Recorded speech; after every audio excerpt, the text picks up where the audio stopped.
12B2, report regarding facilities, maintenance and operations practice. Dr. Gonzalez. Yes, sir. This is a monthly report from our FMO department, and Mr. Ruben Trevino, our Executive Director for FMO, will walk us through this month's projects, and this item is for information purposes only. Welcome, Mr. Trevino. Mr. Trevino, good afternoon. Good evening, everyone. Mr. Board President, Superintendent, I'm here to present on the, thank you, Mark. I'm here to present on the facilities maintenance and operations projects ongoing, completed, and upcoming for September, for the month of September. On the first page, first slide that we have our ongoing projects. Do we have it here? There you go.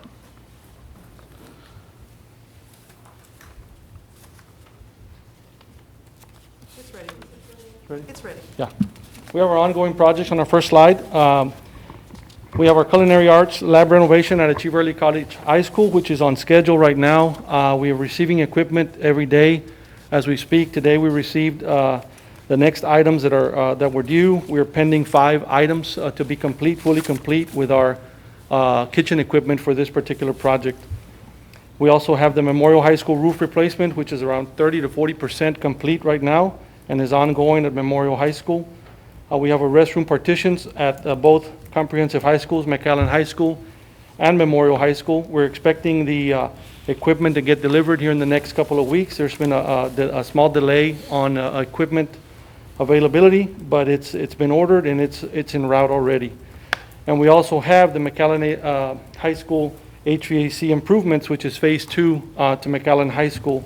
And on some of the bottom pictures, you'll be able to see the new cooling fans, the fans that were installed down there along with some of the electrical components and controls as well.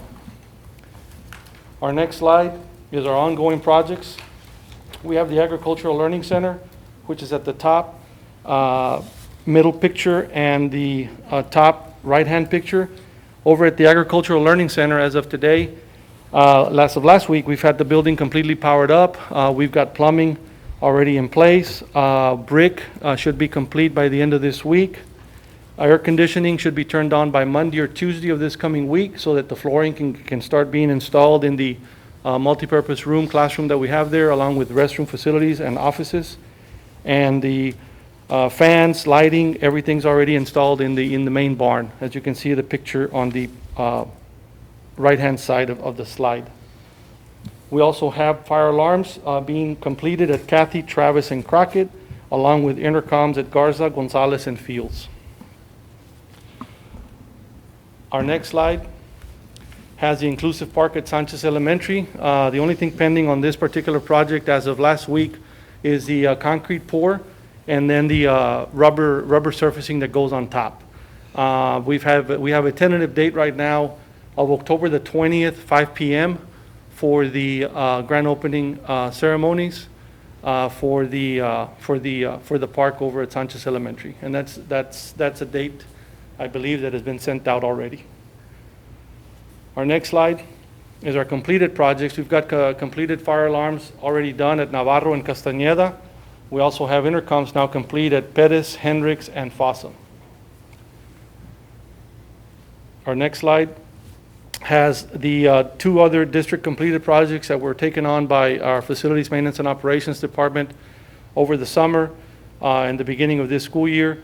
On the left, we have 6 offices. This is a new technology relocation over at FMO. We have 6 offices, 27 workspaces, a lounge, a conference room, and a storage area. We had a little get-together last week with technology department there. Dr. Gonzalez went out there and visited the facility. Ms. Benavides has been out there numerous times as well. I invite the rest of the administration or any board that would like to go visit some of these remodels that we've currently done in-house. On the right-hand side, you have our digital learning and library services portable 80, which is a remodel, which is Ms. Ann Vega's department. That consists of 4 offices, 2 workspaces, a big old training area there with a lounge and storage area as well, all within one portable, and is now fully operational over at Achiever Early College High School. Our next slide is upcoming district projects. We've got 3 high school baseball and softball turfs for 3 baseball and 3 softball, 1 at each comprehensive high school. We've got those in design right now, which is pretty much complete. We've got the geotech studies being done tomorrow morning. We have the 3 high school black box theaters that I've met with Ms. Loya a couple of times already, and we have a meeting scheduled for this coming week with the design team. We also have the Houston Elementary School roof upgrade, which is already in the 90 to 95% stage of plans to put out for bids. We've got the district-wide marquees. They're working with technology as well to implement new marquees at all the campuses district-wide. We've got 8 cafeteria expansions and modifications. Today we had a meeting with our design team, with our cafeteria staff, and we're looking over the plans. Those schematic designs are pretty much complete. They're moving on to design as well. We've got the bottled water filling stations on order and should be coming in the next 4 to 5 weeks. We also have the Crockett roof replacement that we'll be bidding out here in the next couple of weeks. Those plans are pretty much complete. And we also have the McAllen Veterans Memorial Stadium Press Box project, which we did the geotechnical drilling today. We've got 1 more board to do tomorrow morning, and that'll be complete, and we should be expecting the GMP, which is a guaranteed maximum price, in the weeks to come, pending the geotechnical drilling that's being done. And our next slide is our upcoming district projects. I'll be touching on these on the next report, but it's our Memorial High School, Rowe High School, Lamar, De Leon, Travis, and chillers that have been ordered for quite some time. They're delivered to be here the 2nd week in November for Milam, Jackson, and Alvarez Elementary. Our next slide has our submitted and completed work orders for the month of August. And this concludes the FMO report project. Thank you, Mr. Trevino. Any questions from the board? Comments? I just had a quick question. On the softball fields, baseball fields, is there any concern that they might not be ready in time for the start of the season? We are planning a meeting. Mr. McClinty and myself have already been meeting on this. We're planning on meeting with the athletic coordinator at each high school, along with each baseball, each softball coach. I'll bring them all into one room, discuss the potential, the possibilities, what can happen, and we're going to involve them in all in every decision that we do. Awesome. Yes. Any other questions? Trustee Farina. In regards to the district-wide marquees, we've had some marquees that have not been purchased by the district. The perfect example is Gonzales Elementary. Will the marquees that we are planning to purchase now be compatible with that one so that we can have them all on one line? I believe that the specs that the technology department will be putting out will be compatible to the marquee that Gonzales or one of our other schools also has. Excellent. Which is, I believe, not Perez, but no, it's what, they will be compatible, and they're all in the same level and the Okay. same size as well. Awesome, thank you. Trustee Pena. On the ag farm, when do you anticipate substantial completion? And, well, I know the weather's supposed to get, kind of wet this week, so are we still on track for the parents to start moving animals in? As of this morning, when I spoke with the contractor, we're still on the same schedule. We're still on track for the October 15th deadline, or not deadline, but the substantial completion. There's some items that are still pending because there's either a lack of paint or a lack of block filler for some of the wash racks, some of the wash stations in the back, but we can still move in, we can still do without having that block filler or the paint on those areas. So the contractor is going to be working with us. We're ready to start moving in our portable panels, portable pens into the big area as soon as we get the go-ahead and the green light from the contractor. Thank you. Thank you. Any other questions or comments? Getting back to the district-wide marquees, can you give us a brief as to what that really entails? That is a replacement of the current marquees that are existing to be able to be up to standard, and technology has the standards that are going to be put out on the actual RFQ that's going to go out, which I believe it's supposed to be. You're supposed to be able to message across the district at one given moment, at one given time, in case of any emergencies or anything, any announcements that need to be made. Just with the press of a button, every campus will have the same message out. And that's the whole intent for this as well. So for all 30 campuses that we have, Yes. those marquees in front of those campuses, the administration or somebody within the district will be able to communicate if there's a message, if there's a situation, all that will go on all those marquees simultaneously. That is the intent, yes, sir. Okay. Now, most, if not all of these were replaced starting in 2014 and 2015. So you're saying now some of those that were replaced 14 and 15 will also now be replaced? That is correct. There will be an assessment done structurally on the structural portion of it, and the message board, for the most part, is the one that needs to get redone with the compatible size and the proper software that goes along with it. So to be that's- clear, it doesn't mean the entire unit from the ground up. It just Correct. may be a component within the, In most instances, it'll be a new face with a new, gotcha. with a new message board, if the current structure allows it. All right, sir. Thank you. Any other questions or comments from the board? Thank you for your hard work in your department, and I appreciate the report tonight, Mr. Thank you, Chairman. sir. We'll now go to 12B3, report regarding facility maintenance and operations, heating, ventilation, and air conditioning, known as HVAC. Dr. Gonzalez. Mr. Trevino, you have the floor. Yes, our next report is an update on our HVAC upgrades that we've done here in the district. And what I've included here is I've gone all the way back to 2016 on the first page. And this is part of most of the chillers that have been replaced throughout the district based on our replacement schedule. So this goes back 5 years. So on the first page, you see all those chillers at Cathy Escandon, Jackson, Lincoln, Memorial, Rowe, Alvarez, Rayburn, Roosevelt. Our second page has the second portion of it, which is Seguin, Travis, Crockett, Roosevelt, Memorial, Wilson, Cathy, and Seguin. Some of these campuses having multiple chillers within the campus itself. Our next page outlines our ongoing HVAC upgrades that we have currently going on in the district, which is McAllen High School Phase 2, which was funded by our maintenance tax note. And then we have our completed HVAC upgrades that we've completed here in the last couple of years, most recently, which is our Achieve Early College High School, which was funded through our hail damage funds that we had left. We also had McAllen High School Phase 1, which was completed in 1920, which was funded by our maintenance tax note. And we also had Brown Middle School in 1920, which we completed, which was funded by our maintenance tax note as well. Our next page are the upcoming district HVAC upgrades. We're currently in design right now for Memorial High School HVAC, which is being funded partially by maintenance tax note and ESSER. Rowe High School, which is also getting an upgrade to the whole chiller plant, along with the chillers and air handlers, which is funded also by maintenance tax note and ESSER. Lamar Academy as well. De Leon Middle School, we're combining both funding systems along with Travis Middle School. In the case of Travis, we're doing the re-roof of the whole school along with the HVAC upgrades. It was made more sense to go ahead and replace that HVAC equipment.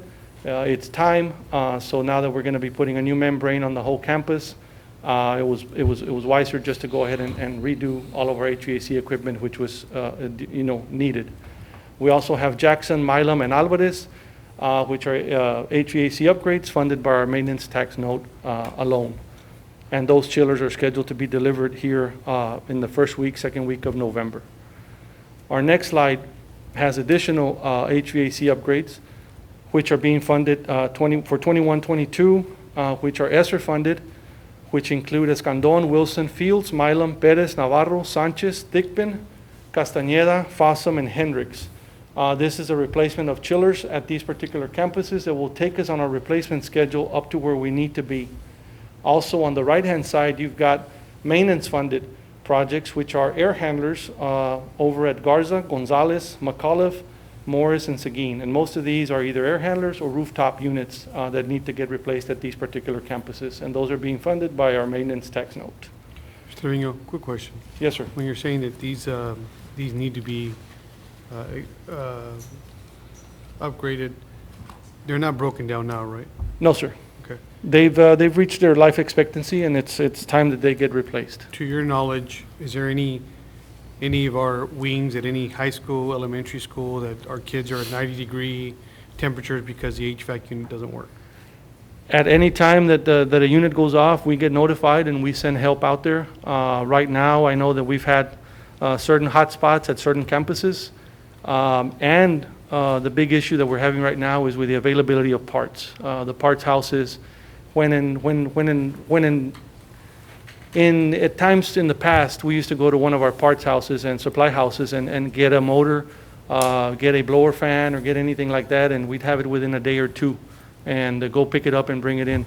Now, some of these, supply houses that we currently have here in the valley are either having to bring it out of San Antonio or bring them in from out of state due to the, tremendous need for some of this equipment. But to your knowledge, we've never neglected a certain area for a long time No. because we wanted it to be really hot in there. No, sir. Just thought I'd ask. Thanks. Thank you, trustee Suarez. Any other questions or comments? Is he done with is that the complete report, or are you still going? On HVAC, that concludes the report. Okay. Yes, sir, trustee Florino. So, in each classroom, do we have an air purifier? Do we have something that we're going to place in each classroom that's going to clear the air, to clean the air that's within the classroom? We have the ionization units that were installed at the different campuses, and these are installed at the side of the air handler.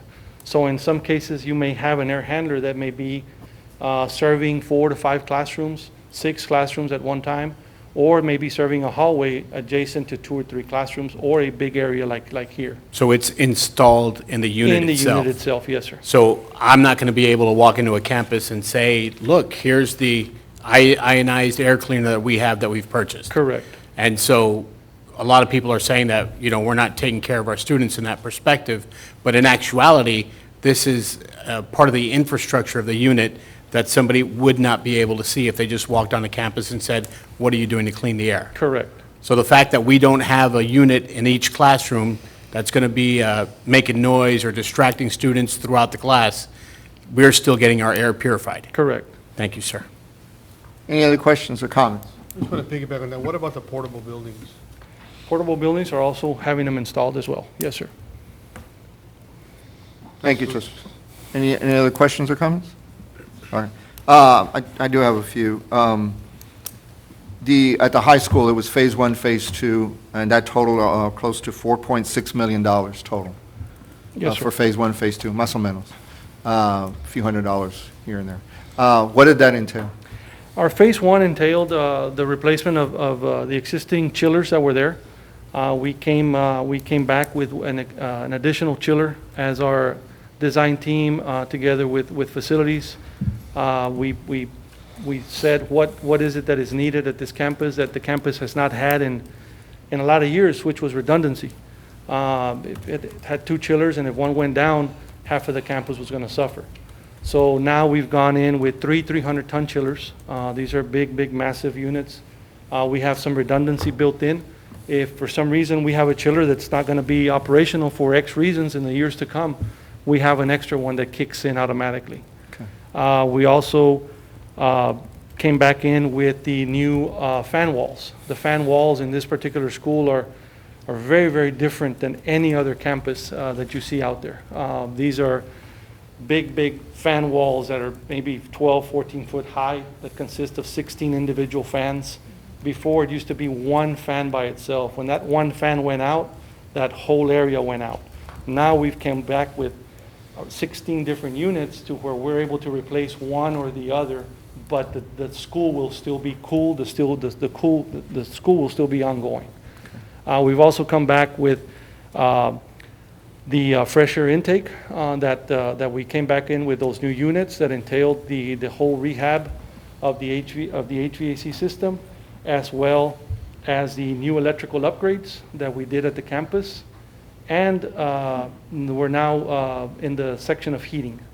So this is something that the school did not have in the previous, I guess, 15, 20 years, which now we will have. Okay.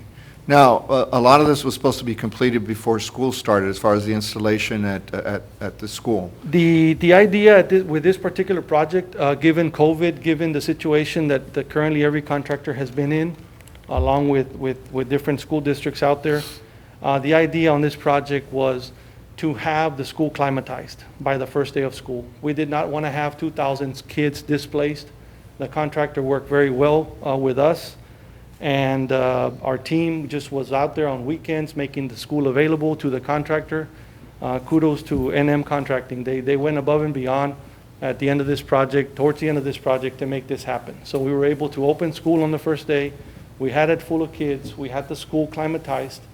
And now, what remains still on the contract is all the tweaks that still need to go and happen, which are your balancing, making sure your dampers are operational, and so on and so forth. And that is the stage that we're at right now. And that's what a lot of our students and staff were experiencing, is this climate, this balancing. Correct, that's yes, occurring. which is all part of it, but given the time constraints that we had for the small window to work in was crucial. Okay. Now, I noticed that you're planning for HVAC upgrades on the various elementary schools, and you list this on 88 and also some on 87. And I'm showing there that you're going to use ESSER at $2.4 million for 1, 2, 3, 4, 5, 6, 7, 8, 9, 10 or 11 schools. So how is it that we're able to do with 2.4 million all of those elementary schools, and yet These- at Mac High it was by itself was 4.6 million? Mac High entailed duct work, Mac High entailed duct modifications, dampers at every individualized classroom, new control systems for the whole campus. It was just a complete makeover of the HVAC system. The total that you see there for these particular elementaries or schools or campuses, these are for the chiller replacements on the exterior. So what we're looking at right now is we're looking at replacing 19 chillers, which are on our replacement schedule, and this is going to take us to 2023. And the way that we get to that number is we're averaging around $800 a ton for our chillers that we're replacing, and we're looking at replacing around 2,500 tons within these particular campuses. Okay. So that gets us to that number, Okay. Give or take. So what else remains, when replacing the chillers, which is the outer unit, what else remains if you had to do a more comprehensive review? These on we it? like to replace within the 15-year life expectancy of them. What's left to replace at these particular campuses will be the air handlers that'll be up and coming. Those sometimes will last, will go furthermore than the outdoor chiller that is out there baking in the sun and out there to the weather. But that is what will be up and coming as far as those particular campuses, the air handler side of things. So when we look at this chart on page 84 and 85, and it talks about what's been done and what cycle it is that the chiller side, is that the handler side, or is it both combined? Both combined. Okay. So those schools, that means they're complete. Inside and outside, they're good to go until, On which particular page? I'm looking at page 84 and 85, where you list all the HVAC upgrades that have been completed, 2016, 17, 18. Those are the chillers on the exterior that we've replaced, that were in need to get replaced at that particular time, which was 4 or 5 years ago. But this is only the chillers? Yes. So it's not the air handlers? Not the air handler side. Okay, Yeah. so we got, as you mentioned earlier, that's another That's another- life cycle that that's you're another working area, on, and you're yes. going to report on that at some later date? Yes. Okay. Thank you. Thank you very much for your time and report and your efforts and your staff to keep us cool and comfortable on all these various campuses at this time of year. Any other questions or comments? Okay, thank you. We'll now proceed to 12B4, report regarding facility maintenance and operations roof replacements. Yes, sir. This is a report from our FMO department. Mr. Trevino will now cover the outstanding job that district's doing with roof replacements. Mr. Trevino, what do you have for us? Yes, our next report is our completed, on slide number 1, is our completed roof replacements. This all began in 16, 17. As you see, we have the Leon Middle School, which we completed in 16, 17. We also completed Rowe High School, 17, 18. Section of Garza Elementary, Gonzalez Elementary, Rayburn Elementary, Achieve Early College High School in 19, 20. The total on Achieve Early College High School is a total between the HVAC and the roofing tied in together. Our next slide And those were all funded with the hail damage funds that were available at the time when I came in. Sorry. It's gonna rain. Also in 21-22, which is Memorial High School, ongoing currently right now. And we also have upcoming roof replacements, which is Travis Middle School, Crockett, Houston, Navarro, and Roosevelt. And these are all funded through the maintenance tax note and are up and coming.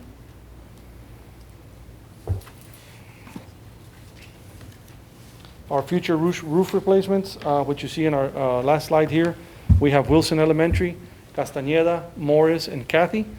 And then we will have Escandon, Jackson, ING, and Lamar coming up. And this concludes the report on the update on roofing projects. Thank you, Mr. Trevino. Any questions or comments from the board? Hearing none, I do have a question.